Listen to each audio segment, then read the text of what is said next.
Hi there, strangers of the internet. Should I just get into it?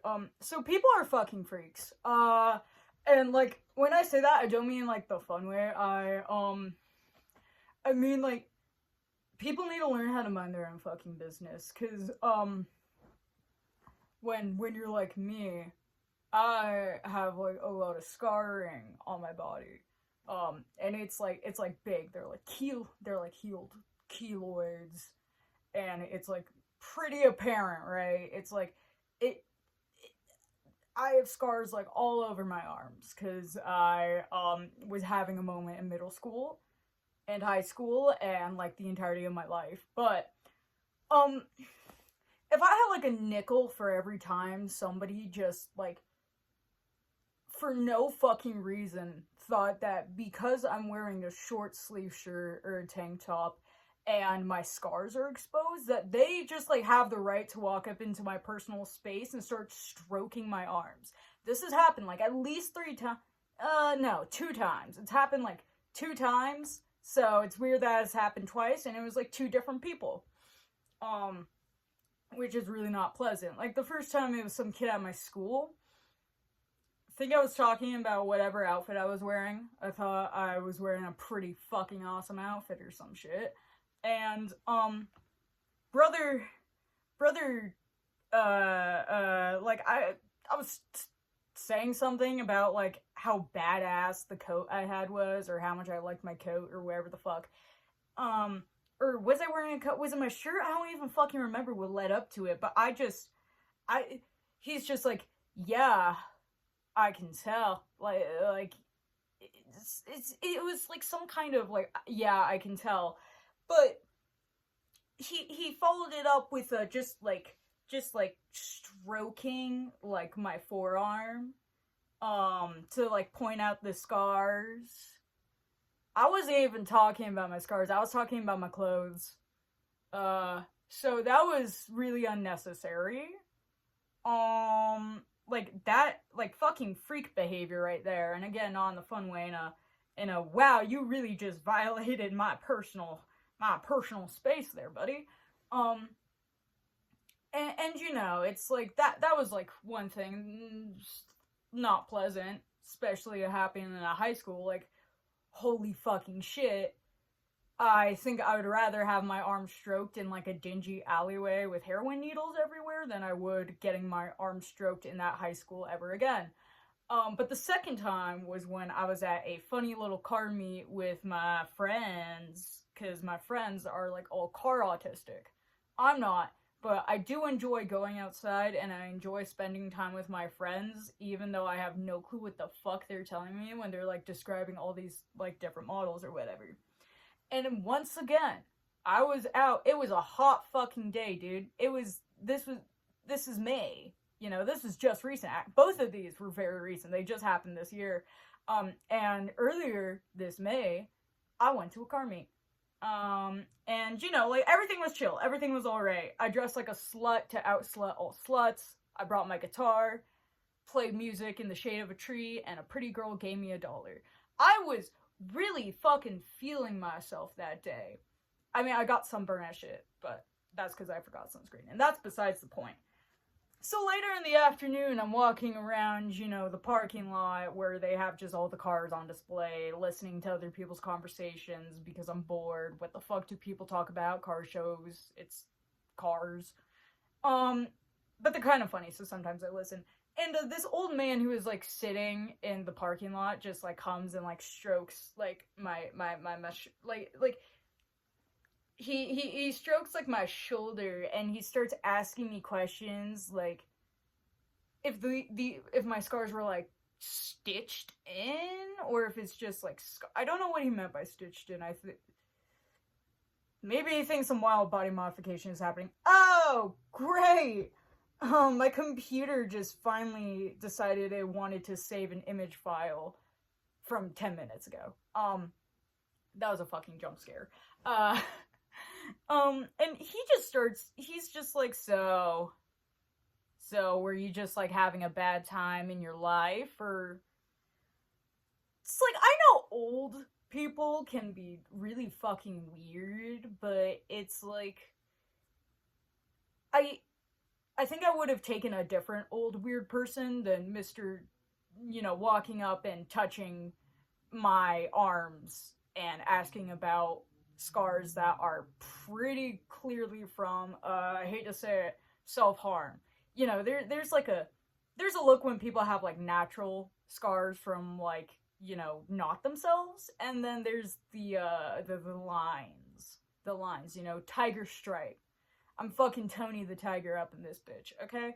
And I don't know. It's just, even if I am Tony the Tiger up in this bitch, I still think I have the right to have not people to have people not be walking up and like touching me and like touching my scars. And it's really uncomfortable because it's just like I know they're there, and I know the majority of people are like, "Oh, look at that person. They're littered in scars." You don't really see that a lot. But you know, for me and for a lot of people like me who have, you know, bodies outside of the norm in a sense of being queer or being visibly modified or, visible scarring from anything. Um what the fuck was I saying?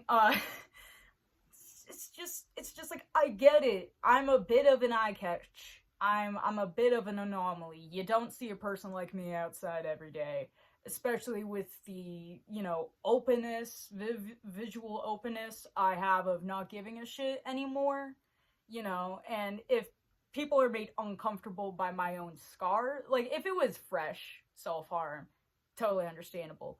But like scar tissue, fuck off. Fuck off. Because that scar tissue is going to be there for the rest of my life. And I'm not covering up every single like scar, for the rest of my life because somebody's going to be upsetty spaghetti by it. But upsetty spaghetti. Fuck. Oh, cool. There's like a wasp in my air cooler.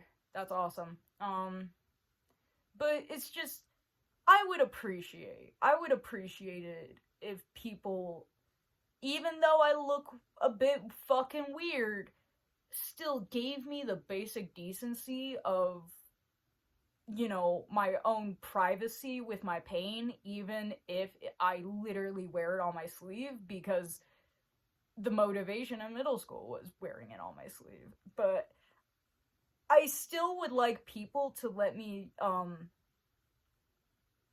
be able to exist just like them without having to think about some of the most atrocious times in my life where I have been in the worst mental state a child could be in.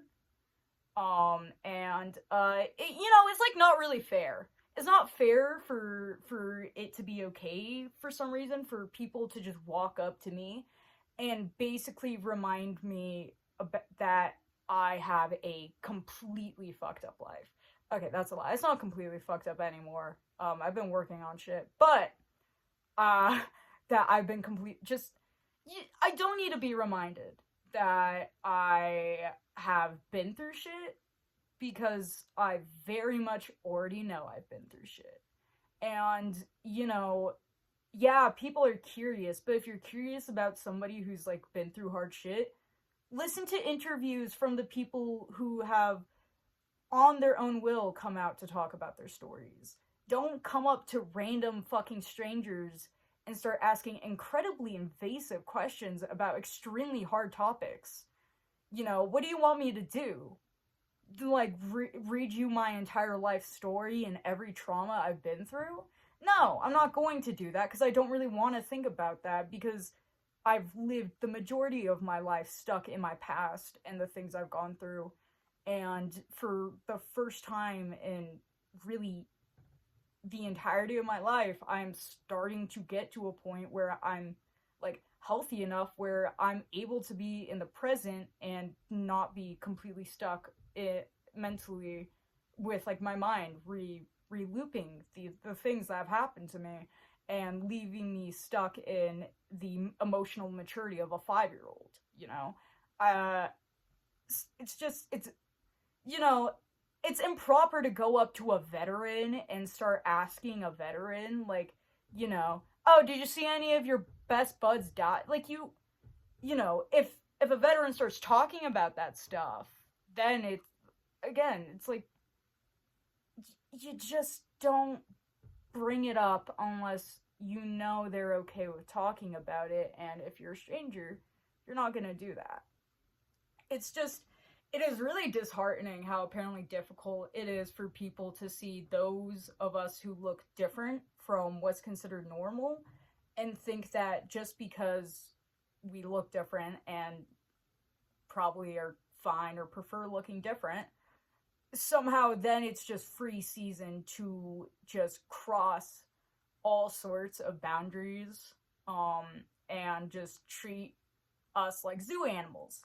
You know, I'm not a fucking zoo animal, and, you know, trauma survivors aren't your, like, true crime cases that you listen to on YouTube while the narrator is doing their fucking makeup.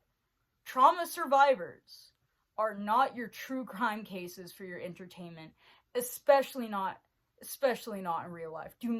For the love of God, please, if you know anybody in real life, even if you don't know them, you don't know the shit people gone through, stop treating trauma survivors like your personal true crime story. Yeah, there's a morbid curiosity humans have. Most of us do have a bit of an enjoyment of, you know, hearing fucked up stuff. But, you know, you can, like, do that without, you know, basically using other people as your entertainment. Just read a fucking book. Read a goddamn true crime book. Watch a goddamn true crime documentary. And if you, for some reason, continue to just see that you can't treat, you know, trauma survivors with some basic decency, and if you can't help but treat us as your little, like, fiction horror story narratives for your entertainment on a Sunday morning, stay the fuck away from us and don't talk to us, because I am just it's very exhausting having people think that they are entitled to you and your story. It's very exhausting having people just like question you on really horrific things for their own curiosity without seemingly a second consideration to the fact that you might not even want to talk about those things because you lived through that. You know, it's so fun to talk about, but it's 10 times more horrifying when, like, you've actually lived through it and you have the memories of experiencing it. It's not fun. So yeah, that's my long-winded fucking rant.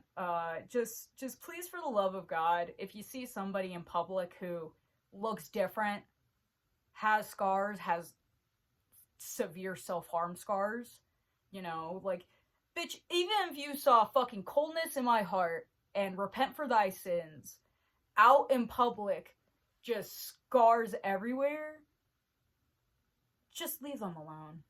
Just leave them alone, okay? If you see somebody who looks different from you, it actually saves energy if you just shut your fucking mouth and leave us alone. It saves energy, it saves time, and it saves many people from having to have flashbacks because they were just reminded of, you know, they were just interrogated by a rando about horrific stuff. That's not fun. So that's really all I have to say. This is really boring, and probably nobody's gonna find what I have to say interesting. But I just wanted to whine and complain. Because I don't really see people talk about it a lot, because the conversation about what it's like being visibly scarred in a sense of visible severe self-harm scars, I think, is not talked about a lot. And, like, the specific way people talk to you when they know you have self-harmed it's dehumanizing. It's like, yeah, I know.